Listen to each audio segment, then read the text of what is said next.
Hey everybody, it's Mr. Wagstaff. Cool stuff to talk about today.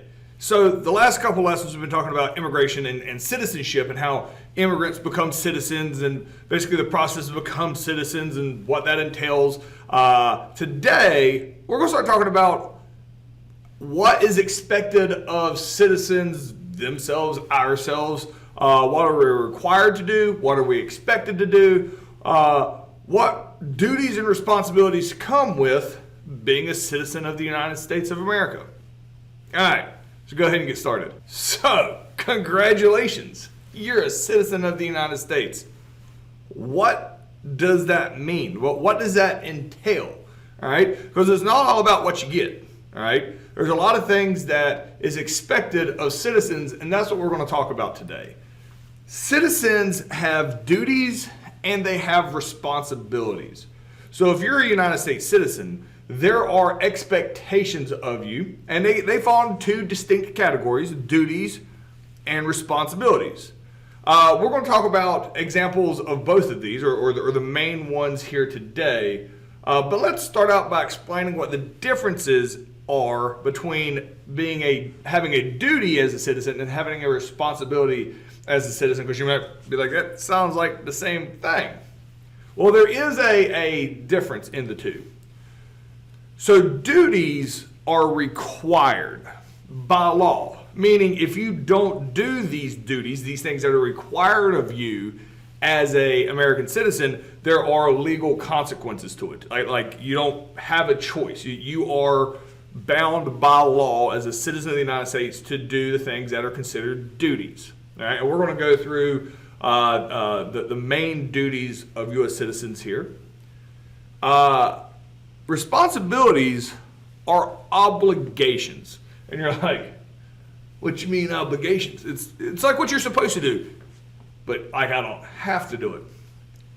You don't have to. Well, I'm not doing it. So that is something, and we'll touch on it a little bit here today. It is expected to be part of a society. These are things that are done by citizens. But you're like, Mr. Wagstaff, you just said I didn't have to do them. You don't have to. But see, John Locke, Montesquieu, Rousseau, these guys who their concepts help form our government, we focused a whole lot on what the government, all right, can or can't do with the American people. A society is how humans live and interact together. Right? If everybody just takes from society, society doesn't exist. Right? Because there's tends to be more takers than there are givers. So obligations are things that to keep society functioning. These are things that are expected of citizens in the United States. Whereas a lot of these things that we'll talk about, if nobody did them, it would absolutely undermine most of our society. All right? But if you don't do them, you're not going to get arrested and go to jail like duties are. But responsibilities are kind of moral and ethical obligations that you are expected to do as a citizen of the United States. All right? So while duties are mandated by law, responsibilities are just like doing the right thing for the right reason at the right time to be a good person and a good member of society. But if you don't do them, you don't go to jail. But if nobody did them, it would be pretty catastrophic to society as a whole. So the question here is, describe the difference between a duty of a citizen and a responsibility of a citizen. We just talked about that there's kind of a pretty straightforward answer of what the main difference of them are. But go ahead and understand that responsibilities are just as necessary, if not more necessary, than the duties.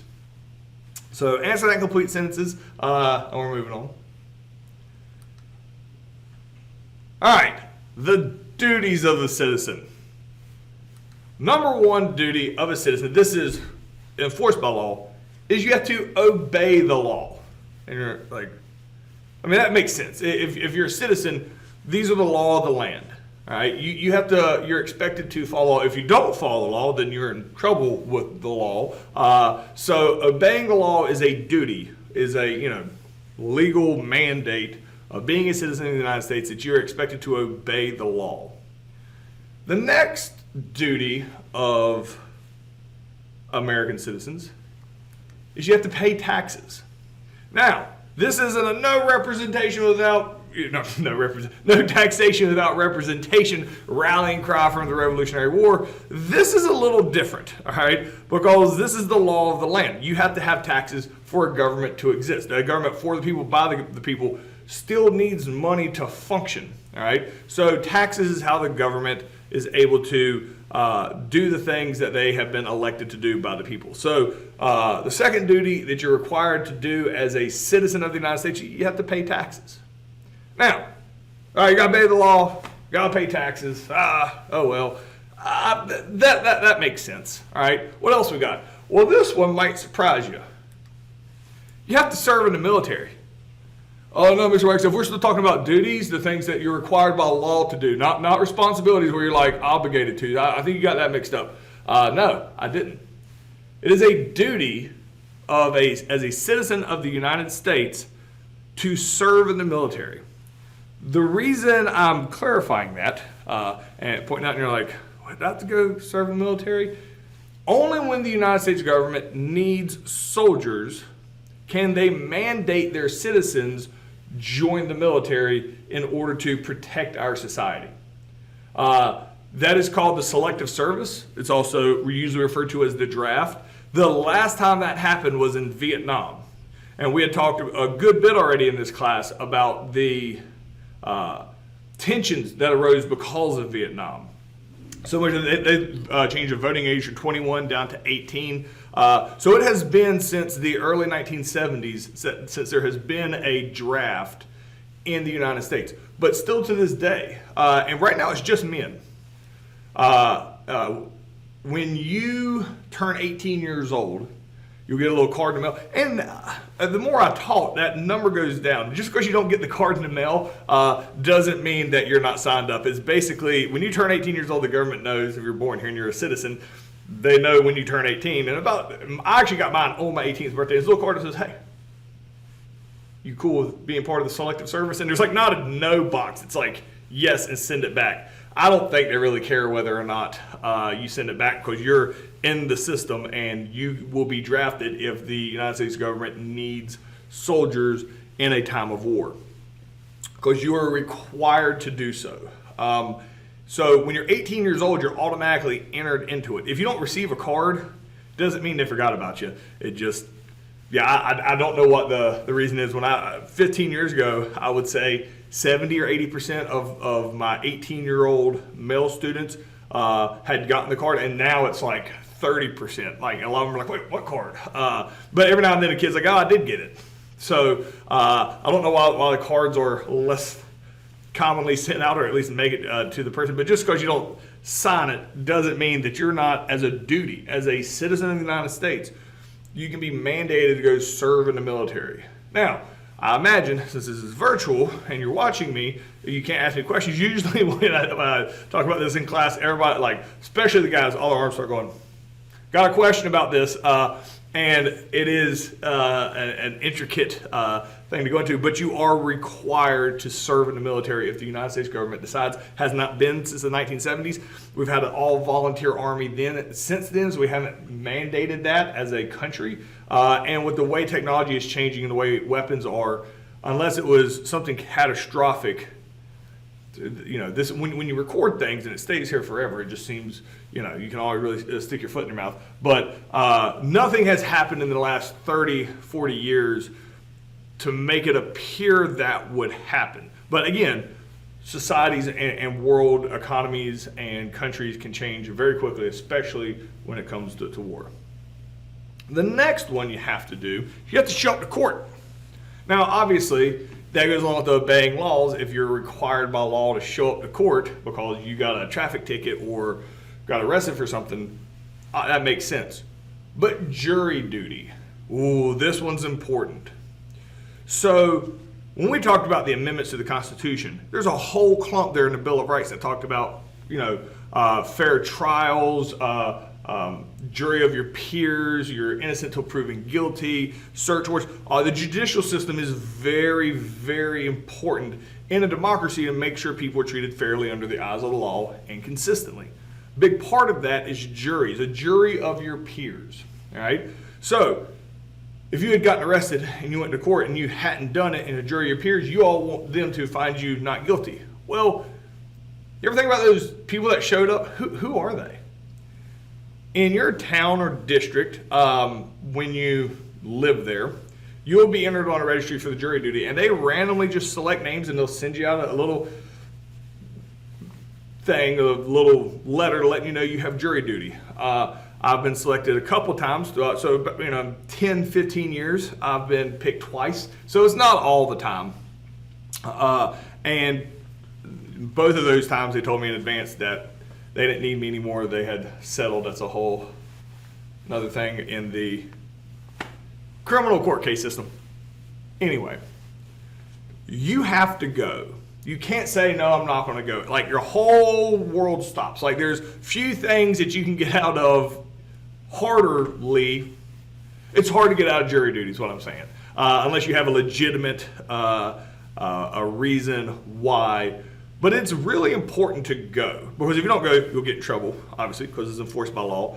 But you can go, and they want to pick neutral people to listen to people's cases and decide whether they're guilty or innocent because it's a jury of their peers. So serving on a jury is extremely important and is a duty of a citizen to serve on a jury, because that is the backbone of our judicial system and our fairness in our society of who goes to prison and who doesn't, who's guilty, who's innocent, determined by your peers. So the peers is the jury. So jury duty really is a pivotal part of holding our Constitution together, because if we didn't have anybody for a jury duty and you just had judges making these decisions, it could get inconsistent pretty quick, and doesn't live up to the ideals in the Constitution. So the question here is, why is it a duty to serve on the jury, and why is it such an important part of being a citizen? Like, why is jury duty? Because there's only 4 duties, all right? Pay taxes, obey the laws, serve in the military if asked, and do your jury duty. That's it, all right? That's the 4 duties. We'll talk about a 5th one here in a minute, but that's kind of fluid. Explain why jury duty is so important, and we'll move on. This brings us to the responsibilities of a citizen. Responsibilities are not legally enforced, meaning if you don't do these things, you won't go to jail. But they're pivotal in our society. The first one here is voting. You need to vote. Only like less than 50%, last election I looked that up on, less than 50% of eligible registered voters vote in presidential elections. Like half the people don't even vote.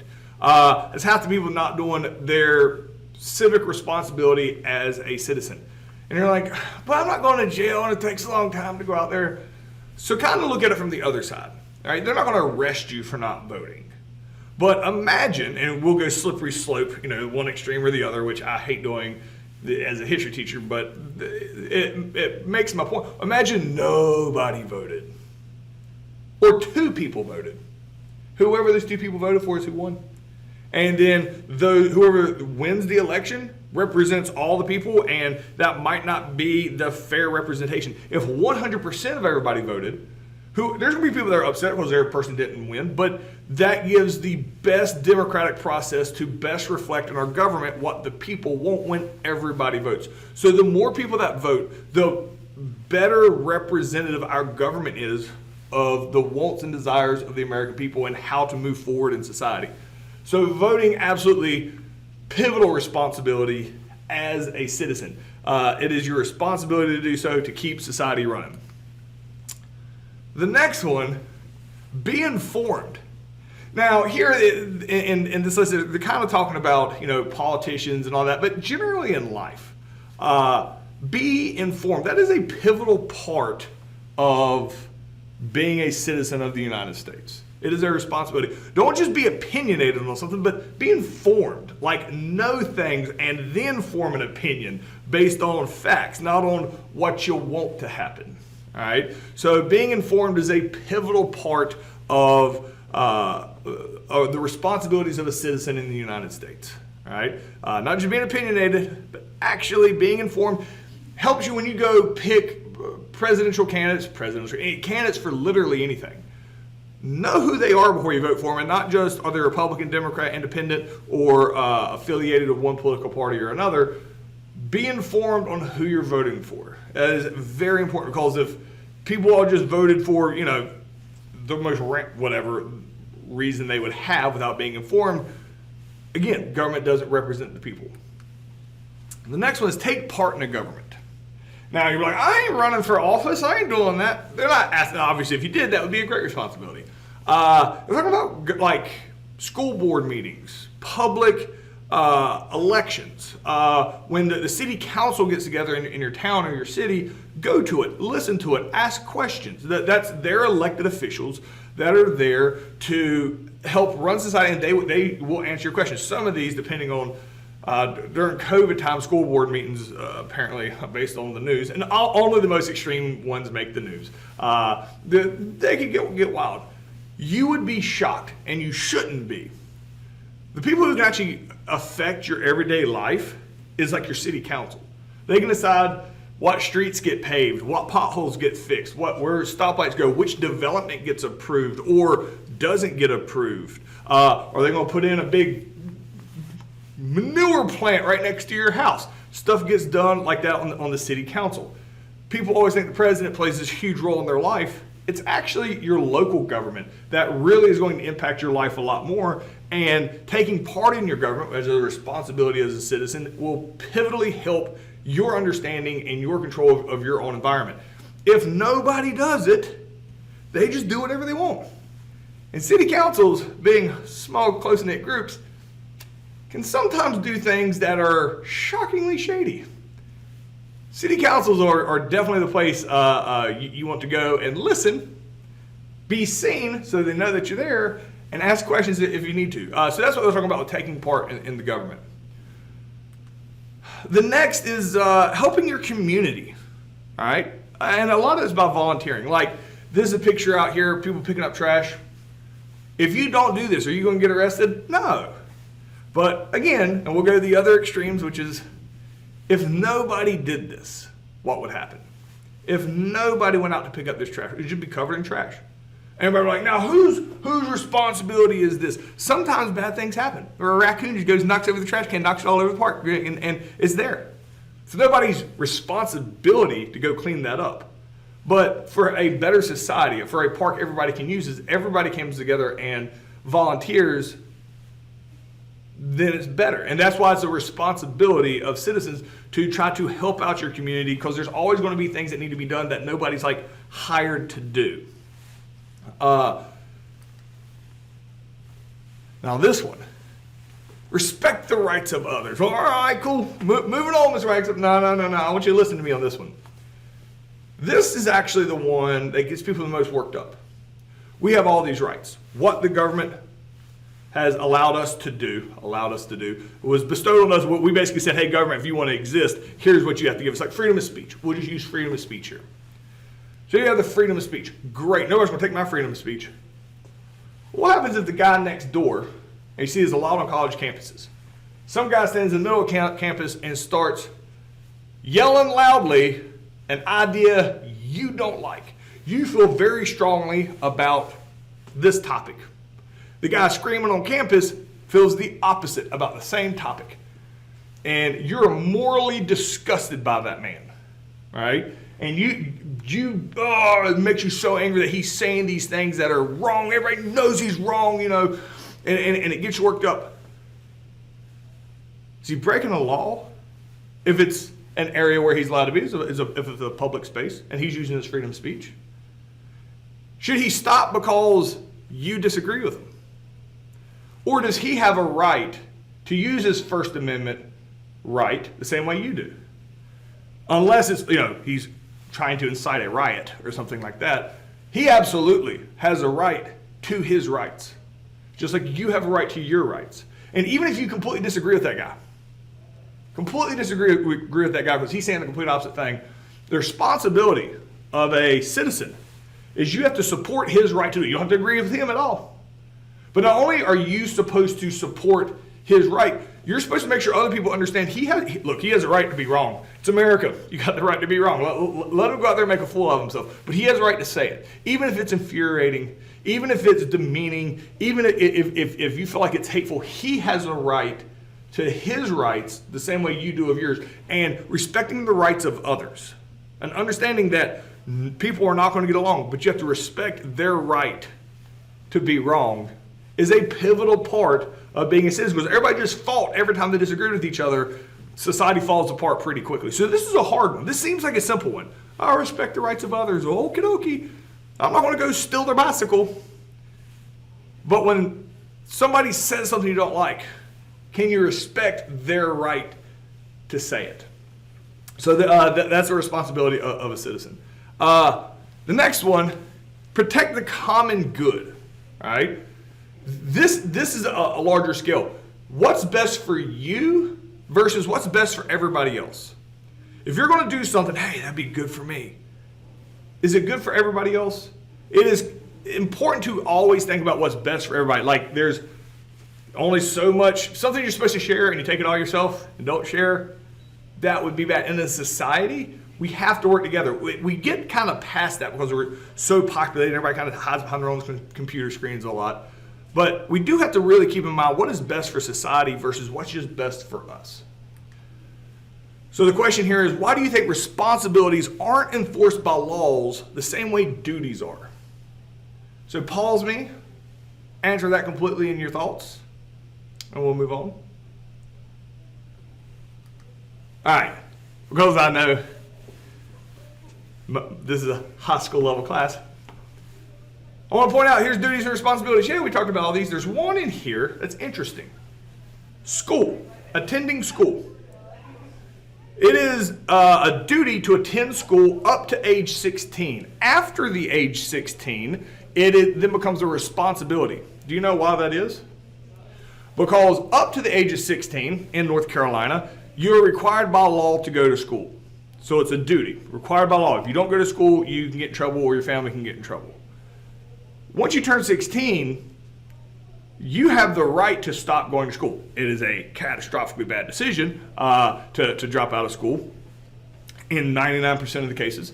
However, it is a responsibility because there is no law changing it. So going to school is one of those rare ones that can switch from being a duty and turn into a responsibility. And school is one of the few ones that can span that